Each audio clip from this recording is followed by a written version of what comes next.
All right, thank you everyone who are entering and who are leaving. Have a nice TechChill. My name is Marina, and today, as a startup founder, I want to share some tips and interesting things which are happening to our brain.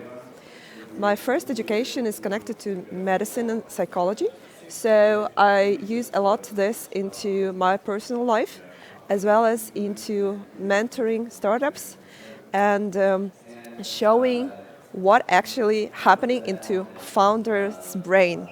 So error is found, cognitive biases of founders. So we all human beings perceive ourselves that we are very rational. We are very focused on data, on analysis, on perception ourselves that we know everything, right? But there is a problem that actually our brain functions in the very unconscious way. The thing is that a lot of decisions made in terms of our products, in terms of our teams, in terms of our companies, are connected to our cognitive biases, which we actually don't see and sometimes can't really recognize. So we can say that cognitive biases is a very natural part of all of us. So we can't really say that it's something bad or we have to definitely to avoid this, because in some of situations back in our past before, it saved us. It really helped us to succeed and achieve something. So we don't say that cognitive biases is bad. It's just a part of our living, and we have to be aware of what actually is happening. And so cognitive biases, once again, protects, empowers, and saves the energy which we can use for the development, for achievement, for going out from comfort zone, right? Or just save the energy, keep our condition and be there where we are. But as we know, there is no really development of our personalities, of our products, of our teams and our companies. So first one, quite known confirmation bias is confirmation bias.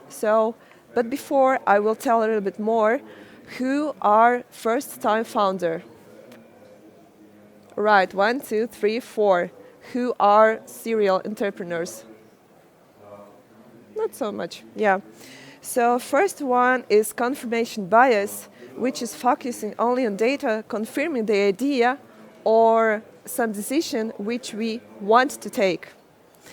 Imagine the situation that you are training your pitch first time, second time, third time, and different coaches says to you that you have to change this thing, another thing, but the thing is that you tend to continue to speak as you were speaking before. You tend to pitch as you were pitching before. The same thing are happening, for example, with the fundraising. When you, for example, were raising first round, second round, third round, and you're going to do this because it's confirmation bias, because you are focusing on already data which you know and on experience which you already gained, right?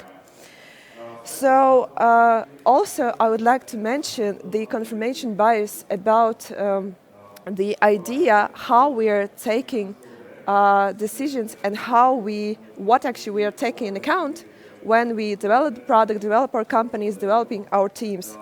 What kind of tools we are using. So choosing the right tools, research tools, according to confirmation bias, it's, for example, when you're doing customer research and you're taking questionnaire, right? So you're asking people, what are your needs, what are your problems, how can you, how you can proceed with your product to help with the solution, right?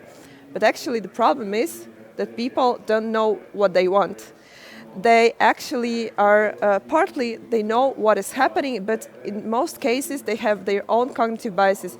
So in this case, questionnaire or let's say interview, it's not right the tool to take and make the decisions of your product, of your team, of your company, of the next life of your product. So don't focus only on data, confirming the ideas, which you already know, please take in account that there is a huge amount of information that you don't know. So we are trying to seek for information, we accepting this, focusing on it, and we ignore all of the things which are not into our attention. So, for example, you have the experience and you know that there are a lot of different startups in health tech or medtech or fintech, and they had their own path of their product, but don't follow their experience because circumstances changes and everything changes. So take into account that data can change and everything can change. So confirmation bias is actually about not seeing all of the evidences of things that you do. So take into account that all the evidence is hidden. A small part that you know is your beliefs, small part is the evidence which you ignore, and all of the information is actually lack. The second one, cognitive biases part is availability and exaggeration. This helps you to go and experience already those things which got you success. But the problem is that this idea also leads to you to think that all things that you already done are successful and everything is going to be continuing. So you had great experience, you made customer, I don't know, success things, you raised your first money, you developed your product, and you're thinking that this thing is going to happen forever. Actually, it's not.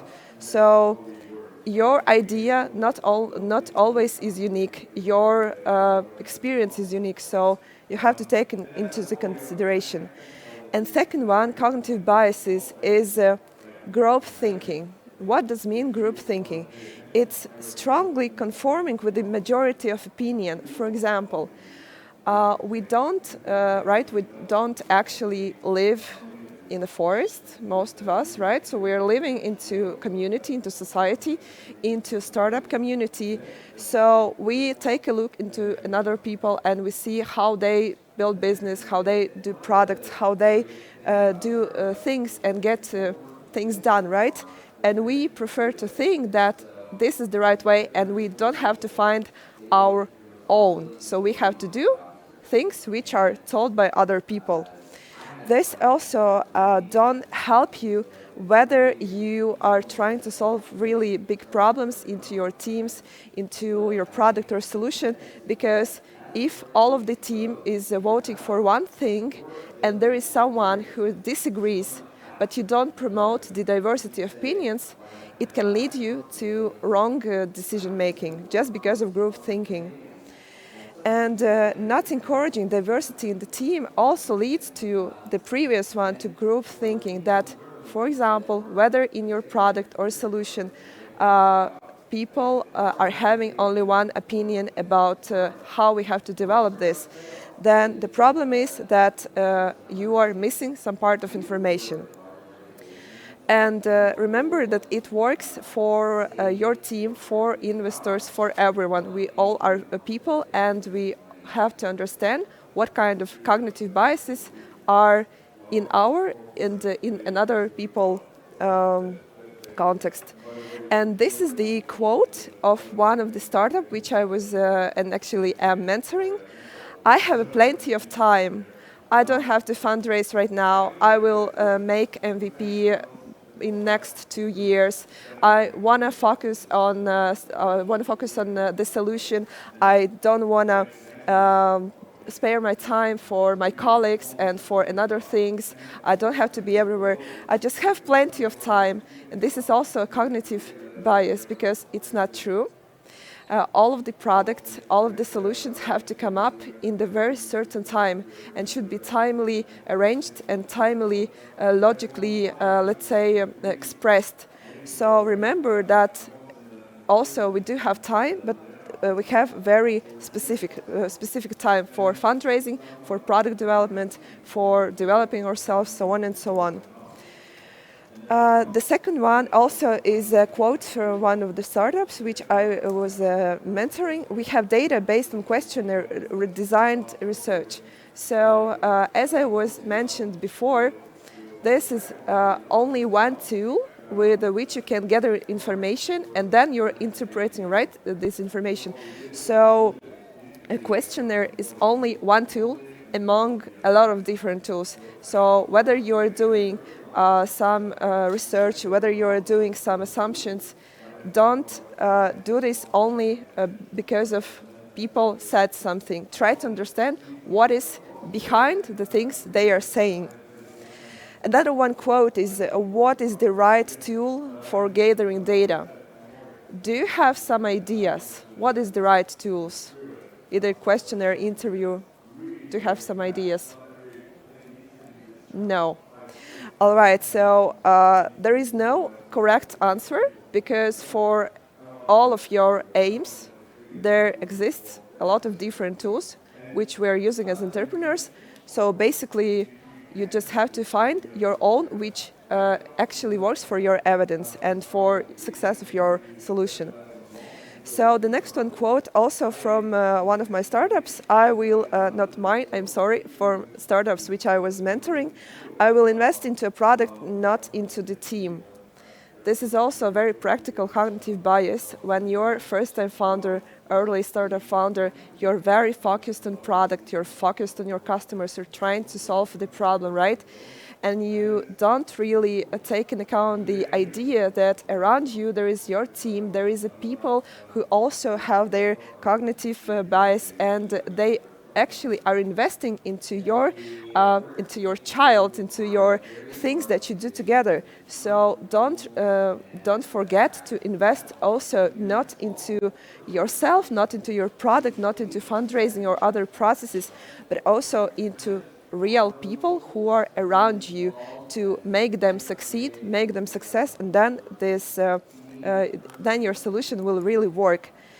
And the next one, cognitive bias, is I don't trust my team, I don't want to really delegate this, it's easier for me to do this.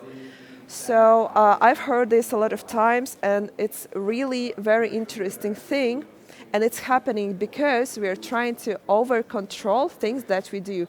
When you're a first-time founder, you have to deal with a lot of different problems, which sometimes you can't really predict, right? So we are trying to perceive that the best way how we can do this is to do by ourselves. Sometimes it's true, sometimes it's not. So please take into account that whether you want to do it by yourself, think who among your teams, among your maybe sometimes advisors or people who are helping you with your company, with your solution, who can help it with, right? And the very last things which I want to say, that of course it's not possible to mention all of the cognitive biases, right? Because the life is hard, especially of a young founder and of a startup person. But it's fun, and just see out diverse perspectives. Try to empower diversity and try to understand what kind of tools are you using for this. Challenge your assumptions, whether you have some ideas, some thoughts, try to think what is behind that, why I'm really doing this, what kind of need is behind of that. And the same works with your customers, the same works with your people who are using your solutions. So what is really behind the great problem? Verify the data and verify the evidence. I already mentioned that evidence can be very clear, but still you have to have a lot of information to understand whether this evidence is true or it's also something unconscious and something with cognitive biases. Encourage dissenting opinions, whether someone in your team or your customers are saying no or saying something very opposite from the things which you tend to listen. Please take in account and try to understand what is behind that, what is the second level. And be sane, because making startup, making solution, it's a lot of fun, and changing the world is really great thing, what we can do with technology and with our minds. Thank you, and see you around. I would love to talk to you. Thank you.